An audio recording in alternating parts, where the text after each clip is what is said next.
In this video, we're gonna talk about money. We're gonna talk about your relationship with money and the 7 most common limiting beliefs that are preventing us from generating more abundance, more money, that are keeping us in scarcity, that are keeping us from actually creating the amount of money that we can have.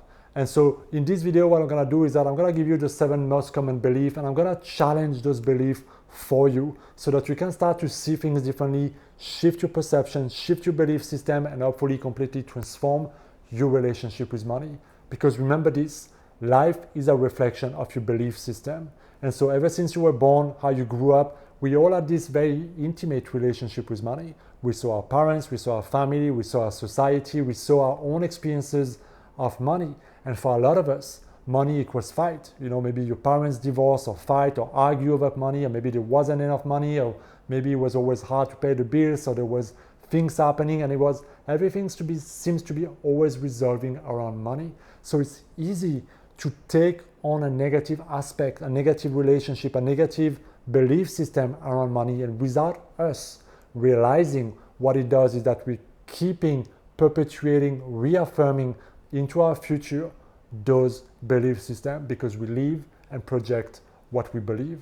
So as you start to work on your relationship with money and you unlearn all those belief systems, what this will allow you is that it will allow you to not only expand your mindset, your level of consciousness, your energy, and your container, your ability to generate, give, and receive more money and more abundance in all its way in your life.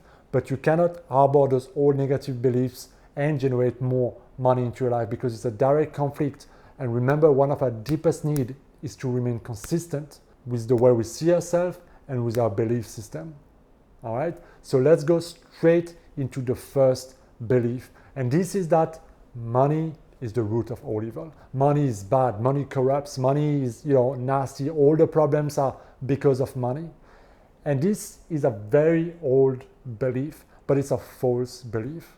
Because if you think about it, how can money be anything? Money is neither good or bad, right or wrong. Money is what you make it. Money is what you do with it. When you buy food for yourself, when you buy a gift for the person you love the most, is this bad? When you buy water, when you buy things that you need, is this bad?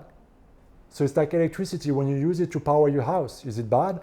But if you use it to electrocute somebody, now it's bad. So money is an amplifier. It only amplifies who you are. So if you're a douchebag, a nasty, abusive person, you're going to become more of that. But if you are a kind, amazing person, generous person, having more money often result in those qualities being enhanced as well.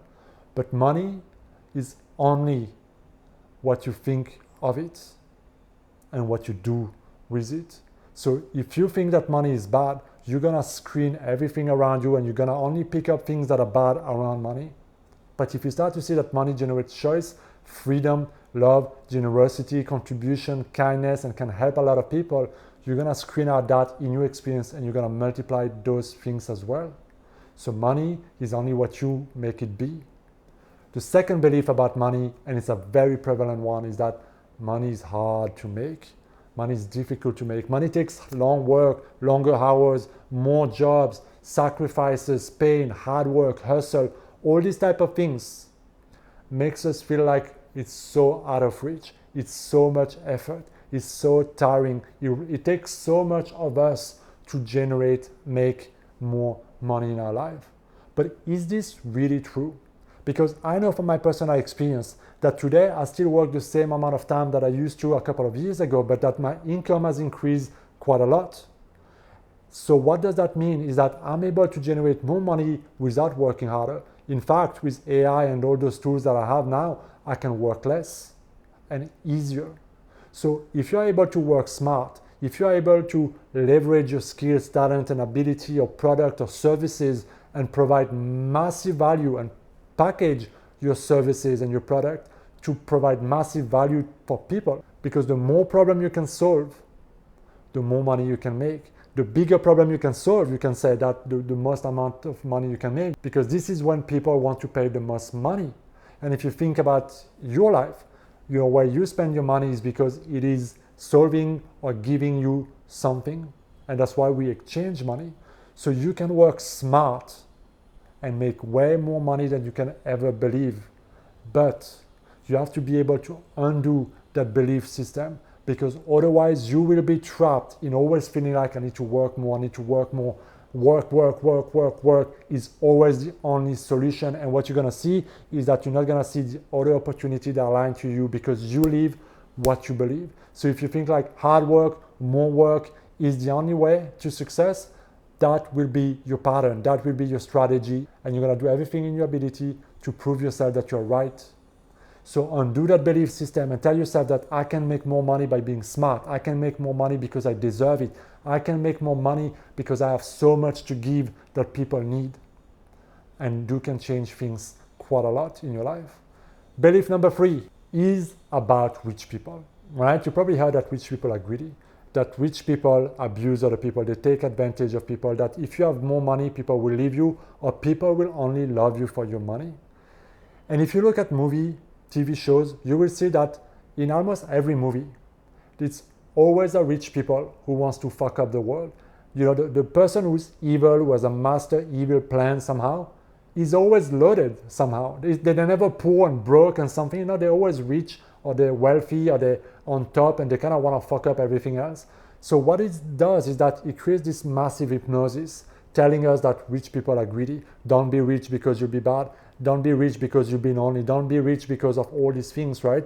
And so we create this false perception. And what it does subconsciously is that we have a deep need of being liked and being loved or being significant.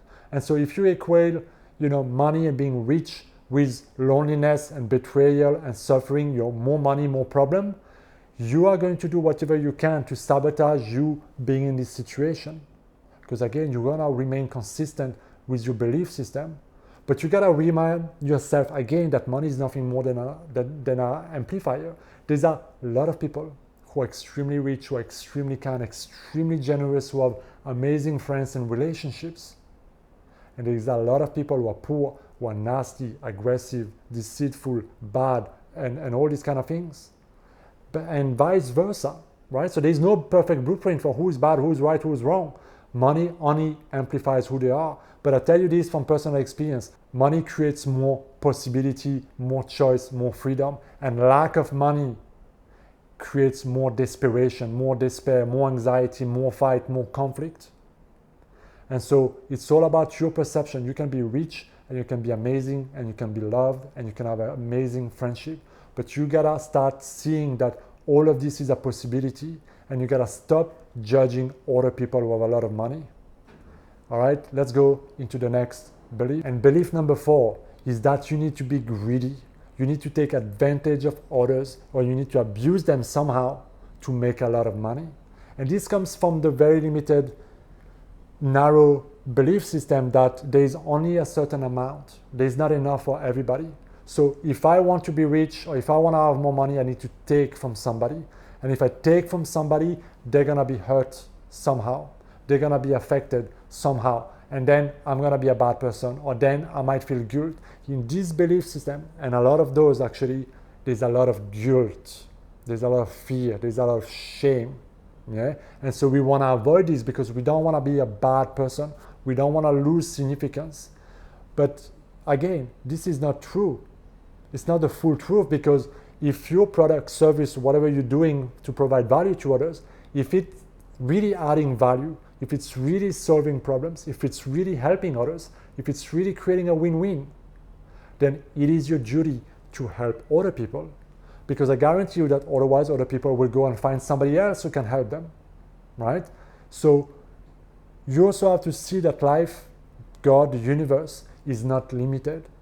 To make your pie bigger, it doesn't need to mean that another person's pie needs to be smaller. There's enough for all of us to go around, and the more money is circulated, the better for everybody. So you have to start changing and expanding your mindset around this topic. You can help more people by charging them more for solving bigger problems in their life, because the moment you help them solve a problem, their life is better. And you deserve to be rewarded fairly for what you do and how you help them and the impact you create in their life. Release the guilt, release the shame, release all that crap, all those limitations of I will be a bad person, because this has all to do about you and your self-concept. Let's go into the belief number 5. And belief number 5 is this: I don't deserve it.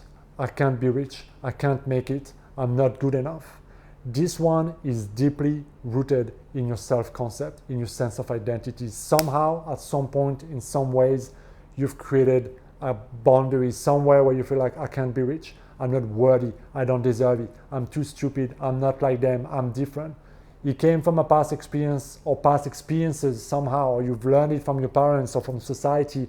I don't know the reason, but if you feel like you're not worthy of making more than a certain amount, or if you feel like I only deserve to be paid X amount, or I don't feel I can charge more, I don't think I can sell that, I don't think I can start my own business, I don't think I can outgrow this situation, it has everything to do with your self-worth and your self-image. And you need to start outgrowing those self-pity, guilt, shame, limited thinking about yourself, and start to see yourself and realize that you are worthy of making money, you are worthy of being abundant, you are worthy and capable of making as much money as you want. You can pick up the skills, the talents, the ability, the financial literacy. You can pick up everything that's needed for you to be able to generate that amount of money. But you really have to acknowledge the belief that I deserve it, because I do. And that is so important to overcome this belief. Work on your self-image. It is the only way to break through that belief. And so we go into belief number 6. And I wanted to add this belief because I see it often in the spiritual community, in the wellness community, whether they're coaches, whether they're wellness coaches, whether they're hypnotherapists, whether they are just in, helping others in some capacity and healing and stuff, is this belief that I have skills, talents, and abilities that can really help and heal others, but I don't feel good for charging, or I don't feel good for charging more than a certain amount because I'm good at it. I feel like I should just do it. This has also a lot to do with God. The universe doesn't want me to be rich. God, the universe doesn't want me, it's not holy, it's not godly to be rich and have so much. It's better, it's more noble to have lesser, right? So there's also this, what is often called this Catholic religious guilt around money and being rich, and how there's more, nobility in poverty. But that is utter bullshit. Realize that this belief system comes from just churches in the past long ago, brainwashing people, keeping people in check, having massive influence over them by keeping them poor. Because when people are poor, they depend on people above them, and so they easily influence, they easily control. But the more people have money, the more power they have, the more choice they have, the more freedom they have, and the more they can expand their level of consciousness. So realize that if money wasn't godly and holy, the Vatican, the Catholic Church will not be valued at over $5 billion. So change your perception of God and the universe. Realize that God and the universe are infinitely vast, infinitely abundant, infinitely expanding, and that you are one with everything, including money. So how could you be limited in any shape, form, or size if you are yourself an infinite being having a physical experience? How could God want you to have little, not enough, in an infinite universe? It will be unlike God. It will be different. It will be completely contradictory. So your belief system is again rooted in guilt, in shame, in control, in wanting to be loved, in wanting to be important, in wanting to be good, boy or girl. So you need to outgrow that limited nobility in poverty mindset and realize that God or the universe, and build this belief system that God and the universe supports you, love you, and want you to be as rich and loving and to have as much as you want in this lifetime. And finally, the last and seventh belief is this: I can't afford it, I don't have enough money. And this is more of an experiential day-to-day belief system that creates a lot of struggle and scarcity, because you see things and you label them as, oh, it's too expensive. I want to do it, but I don't have the money. It's too expensive. I can't afford it. So what happens is that the more you tell yourself that, the more you see things that you want as being out of your reach, the more you condition yourself in a mindset of like, well, I'm poor, I don't have enough, I can't afford it, and the more it reinforces your lack, the more it focuses you on lack, the more it focuses you on not enough, and the more it reinforces all the other belief systems that you have. So even though you may not have the financial resources right now to buy that house or that big car, that thing that you want, to label yourself as being just I can't have it because I don't have the money, done. Instead of opening up possibility by being, you know what, this is available for sale. I may not have the physical resources to buy it now, but that doesn't mean I cannot have it. There is a way for me to generate the money.